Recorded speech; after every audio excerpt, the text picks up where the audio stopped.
Picture चालू करो बे। वैसे कमाल है, मैं कई बार सोचता हूँ 30 साल के हैं आशुतोष रांका, बताइए पूरी सरकार हिला दी, एक इस्तीफा करवा दिया आप जैसे कुछ और युवाओं ने मिलकर।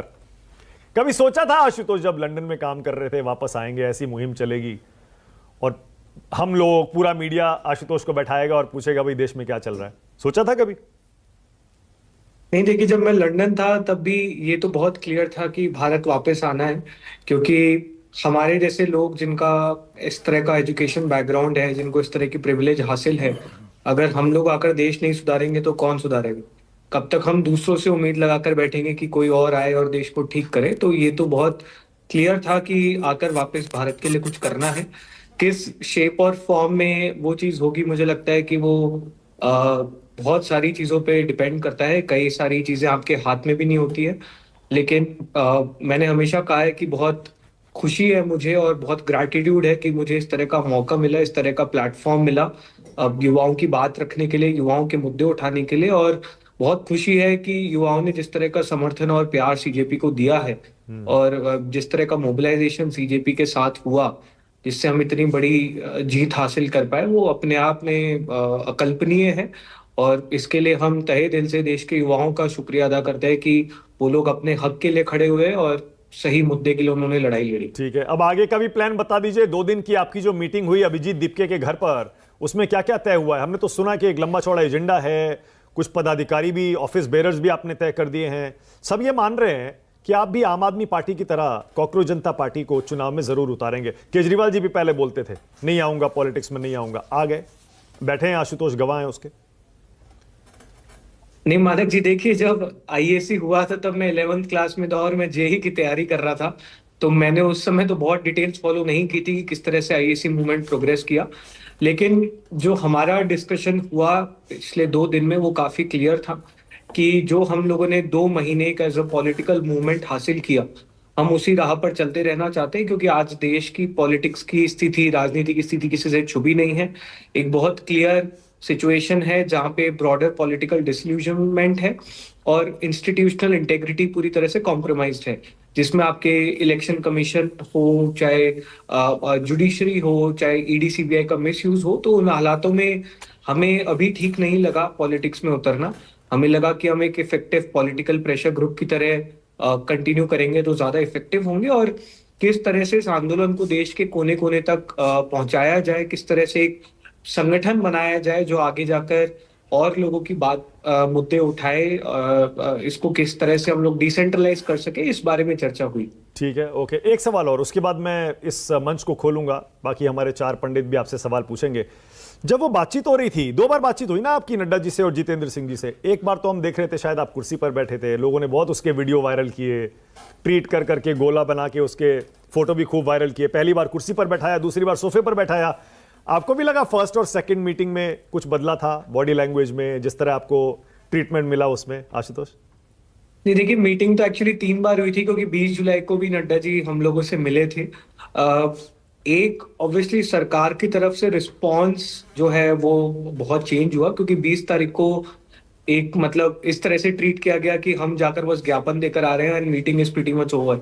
जबकि जो हमारा डिस्कशन 24 तारीख को हुआ और जो 25 तारीख को हुआ, उसमें सरकार बहुत ज्यादा रिस्पॉन्सिव थी। हमारी बातों को उन्होंने सुना, हमारे जो मुद्दे थे उनको सुना, हमारी जो डिमांड्स थी उनको बहुत पेशेंटली सुना। और हमें बहुत खुशी है कि 24 से 25 तारीख में ही हमारी सभी मांगे जो है सरकार द्वारा मान ली गई। ये चीज हमने नड्डा जी और जितेंद्र सिंह जी को भी बोली है कि बात 20 जुलाई तक शायद पहुंचनी नहीं चाहिए थी। उससे पहले लगभग 20 जून से लगभग 1 महीने से हम लोग जंतर मंतर पर बैठे हुए थे। 6 जून से हम लोग लगातार प्रदर्शन कर रहे थे। तो सरकार को कहीं ना कहीं पहले ही रिस्पॉन्ड करना चाहिए था। 20 जुलाई तक बात पहुंचने के बाद जब ये आंदोलन देश भर में लगभग 250 शहरों में फैल गया, उसके बाद आप आकर बात कर रहे हैं, तो ये कहीं ना कहीं अच्छा मैसेज नहीं जाता है। लेकिन देर आए दुरुस्त आए वाली बात थी। सरकार ने 24 और 25 जुलाई को हमारी बात सुनी और सारी डिमांड जो है एक्सेप्ट की। ठीक है, आज ईमानदारी से बता दीजिए, क्या ये जो 2 दिन मीटिंग चली, ये जो इतने महीने ये सब आंदोलन चला और आपकी कुछ प्राइवेट बातचीत आपके सारे प्रवक्ताओं की, नेताओं की हुई होगी, क्या पॉलिटिक्स में जाने को लेकर कभी कोई चर्चा हुई ही नहीं, सवाल आया ही नहीं आशुतोष? नहीं, ऑब्वियसली डिस्कशन तो हुआ ही है। ये तो बहुत ही इनएविटेबल था कि राजनीति में घुसने को लेकर डिस्कशन तो होना ही था। ये सवाल कई लोगों के मन में है और हम लोगों ने बिल्कुल से इस पे बहुत विस्तार से चर्चा की है।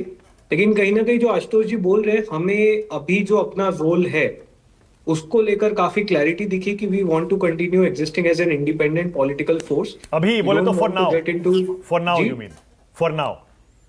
जी बिल्कुल बिल्कुल। अभी के लिए जो हमें अपना रोल लगा वो यही सही लगा कि हम लोग इंडिपेंडेंट रहना चाहते हैं। बहुत सारे ऐसे मुद्दे हैं युवाओं के जो हम लोग सुनना चाहते हैं। लोगों जनता जनता के जो मुद्दे हैं उनको अच्छे से सुनना चाहते हैं। एक रिफॉर्म्स एजेंडा हम लोग मिलके युवाओं के साथ मिलकर बनाना चाहते हैं और हम चाहते हैं कि उन मुद्दों पर बातचीत हो। उसमें हमारा रोल हमें अभी मतलब के लिए फ्यूचर सबसे में important लगा कि 2029 में, 2034 में कुछ भी हो सकता है, कहने का ये मतलब है।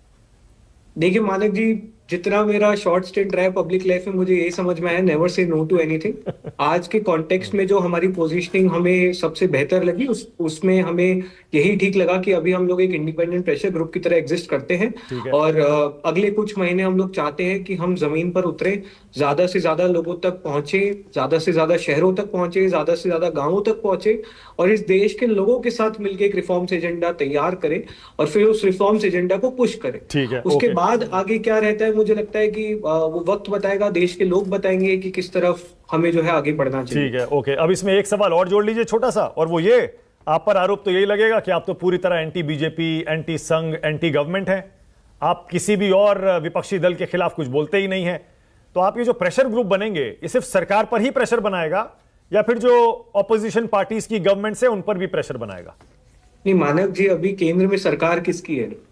21 राज्यों में सरकार किसकी? 21 मतलब इनफैक्ट अगर मैं इंडिया अलायंस को और ऐड कर लूं तो 21 से ज्यादा राज्यों में सरकार किसकी है? भाजपा की सरकार है, भाजपा के अलायंस की सरकार है। तो बहुत ही नेचुरल है, जब हम लोग सरकार से सवाल करेंगे तो एक हायर प्रोबेबिलिटी है कि उसमें बीजेपी से सवाल किया जाएगा। जो जंतर मंतर का आंदोलन था वो केंद्र सरकार के खिलाफ आंदोलन था, उसमें केंद्र सरकार कटघरे में थी। और अगर भाजपा की सरकार है तो बिल्कुल से भाजपा पे सवाल किए जाएंगे। आरएसएस अगर बीजेपी की एक एलाय है, एफिलिएट है, तो बिल्कुल आरएसएस से सवाल किए जाएंगे, क्यों नहीं किए जाएंगे। लेकिन इसका मतलब ये नहीं है कि हम बाकी सरकारों से सवाल नहीं कर रहे। इस समय जब हम बात कर रहे हैं तो झारखंड में हमारा डेलीगेशन वहां पे मौजूद है, पहले दिन से वहां पर मौजूद है।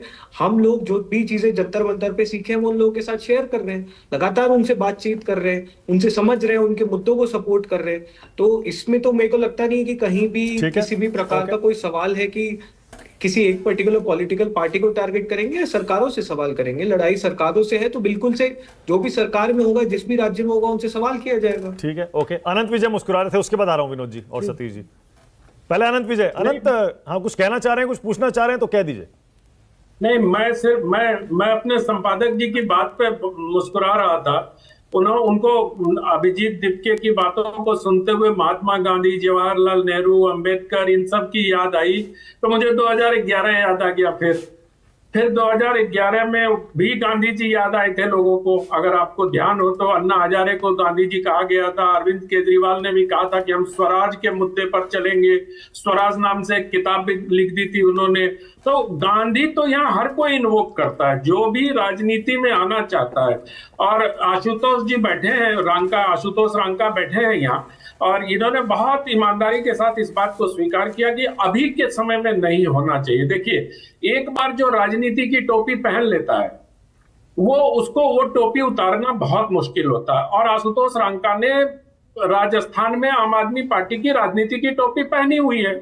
ये वीडियो है, इनके ट्विटर हैंडल पे है, मार्च में है, अरविंद केजरीवाल जी के साथ मिलते हुए इनके फोटो हैं, और इन लोगों ने कभी छुपाया भी नहीं इसको। तो ऐसा तो संभव ही नहीं है। और छात्र राजनीति का जो ज्यादातर इतिहास इस देश में रहा है वो सब राजनीति में ही आए हैं। असम गण परिषद से लेके और अगर जयप्रकाश नारायण जी के समय से देख लीजिए, इमरजेंसी में भी छात्र आंदोलन हुआ। ये सब अल्टीमेटली राजनीति और सत्ता के लिए ये आंदोलन होता है, क्योंकि बाद में यही सारे लोग, मैं इनके बारे में नहीं जानता हूं इसलिए इन पर कोई टिप्पणी नहीं कर रहा हूं, लेकिन जितने भी मैंने पूर्व के छात्र आंदोलनों को देखा है सब ये कहते हैं सत्ता जो है ना बदलाव का एक टूल है। अरविंद केजरीवाल जी पहले क्या करते थे कि सत्ता से हम दूर रहेंगे, हम कभी राजनीति में नहीं जाएंगे, बच्चों की कसम खाते हैं, आदि आदि तमाम प्रकार की चीजें वो कहते रहे। और जिस चीज को उन्होंने मना किया वो सारे काम उन्होंने किए। भ्रष्टाचार के आरोप उन पर लगे, बड़ी बड़ी गाड़ियों पर चले, बड़े बड़े घर लिए, विलासितापूर्ण जीवन जीते हुए लोगों ने उनको देखा। तो ये सारी चीजों का निषेध उन्होंने अपने आरंभिक दिनों में किया था ताकि जनता को अपनी ओर लाया जा सके, जनता को एक विचारधारा। अच्छा, गांधी नेहरू जी पता नहीं कैसे जुड़ गए, मुझे मालूम नहीं, पर गांधी और अंबेडकर ये दो ऐसे विचारक हैं मानव जी इस देश में कि जनता को अगर आपको अपनी ओर आकर्षित करना है तो नियमित अंतराल पे इन दोनों को आपको नाम लेना पड़ेगा, चाहे आपका उनसे कोई लेना देना हो या ना हो। गांधी तो एक ऐसा एंटीबायोटिक है इस देश की राजनीति के लिए जो तमाम तरह के बीमारियों को दूर कर देता है। अब देखिए ना, अरविंद केजरीवाल ने स्वराज नाम से किताब ही लिख दी भाई साहब।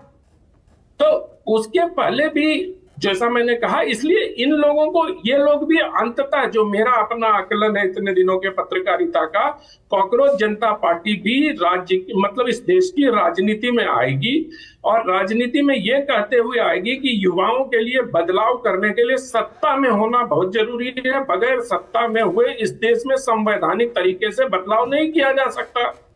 तो ये मैं जो अभी देख पा रहा हूं, कोई दिक्कत तो नहीं है ना इसमें, आपको तो इसमें कोई आपत्ति नहीं है ना? बिल्कुल नहीं है। और भारत का संविधान इन सबको ये करने का अधिकार देता है और इनको करना भी चाहिए, क्योंकि प्रेशर ग्रुप बन के क्या होगा ना, प्रेशर ग्रुप, इनका प्रेशर फिर सेलेक्टिव हो जाएगा। जैसे अभी झारखंड में उतना प्रेशर नहीं दिखाई दे रहा है जितना प्रेशर यहां दिखाई दिया।